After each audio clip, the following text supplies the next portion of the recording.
Crop tool is one of the most commonly used tools in Photoshop. It also has two special methods that can help you a lot.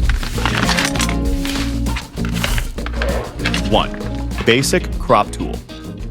Select crop tool in the toolbar, and the shortcut is C. In the option bar of crop tool, you can choose to use crop tool with a fixed ratio.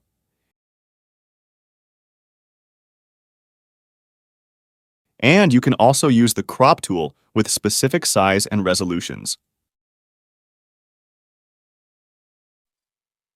Notice, if you are using crop tool for a JPG file, and you still need to continue saving as a JPG file later, make sure to select Delete Cropped Pixels. If you do not select Delete Cropped Pixels, the cropped part will still be retained in the canvas. At this time, Photoshop will save the file as a PSD file by default.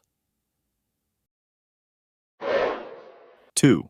There is also a straighten tool in the option bar of crop tool, which is also very useful. For example, in this picture, the horizon of the picture is slightly tilted.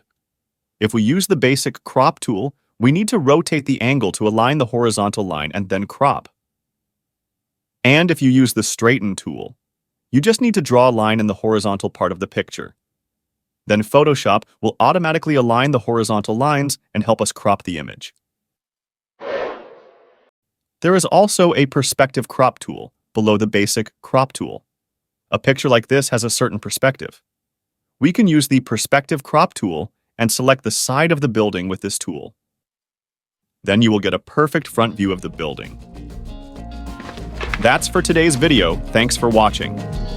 In this series of videos, we will go through everything in Photoshop in a most simple and clear way, and also try our best to answer everything in the comment to help.